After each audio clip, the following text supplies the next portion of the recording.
ಬಿಸಿ ಬಿಸಿ ಅನ್ನದ ಜೊತೆ ಮಿಕ್ಸ್ ಮಾಡಿ ತಿನ್ನೋಕ್ಕೆ ಸಖತ್ ಟೇಸ್ಟಿಯಾಗಿರೋ ಈ ಚಟ್ನಿ ಯಾವುದರಿಂದ ಮಾಡಿದ್ದೀವಿ ಅಂತ ಹೇಳಿದ್ರೇ ಗೊತ್ತಾಗುತ್ತೆ.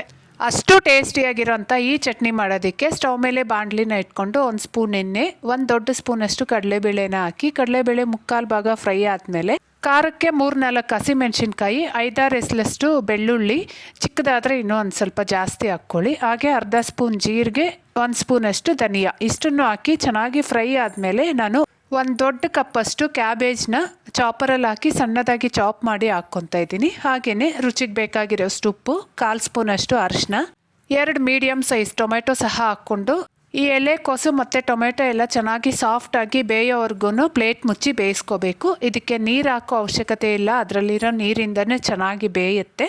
ಈಗ ಸ್ಟವ್ನ ಆಫ್ ಮಾಡಿಕೊಂಡು 1 ಸಣ್ಣ ಪೀಸಷ್ಟು ಹುಣಸೆ ಹಣ್ಣು ಹಾಗೆ ಒಂದು ಸ್ವಲ್ಪ ಕೊತ್ತಂಬರಿ ಸೊಪ್ಪನ್ನ ಸಹ ಹಾಕಿ ಇದೆಲ್ಲ ತಣ್ಣಗಾಗಕ್ಕೆ ಬಿಡಬೇಕು. ತಣ್ಣಗಾಗಿರೋಂಥ ಕ್ಯಾಬೇಜ್ ಮಿಶ್ರಣನ ಮಿಕ್ಸರ್ ಜಾರ್ಗೆ ಹಾಕ್ಕೊಂಡು ಇದನ್ನು ನೀರೇನು ಹಾಕ್ದಿರ ಈ ರೀತಿ ತರಿತರಿಯಾಗಿ ರುಬ್ಕೋಬೇಕು. ಕೊನೆಯಲ್ಲಿ ಸಾಸಿವೆ ಕರಿಬೇವು ಒಗ್ಗರಣೆ ಕೊಟ್ಟರೆ ಸೂಪರ್ ಟೇಸ್ಟಿಯಾಗಿರುವಂಥ ಕ್ಯಾಬೇಜ್ ಚಟ್ನಿ ರೆಡಿ ಆಗುತ್ತೆ. ಇಷ್ಟ ಆಗಿದ್ರೆ ವಿಡಿಯೋನ ಮಿಸ್ ಮಾಡದೆ ಲೈಕ್ ಮಾಡಿ. ಬಾಯ್.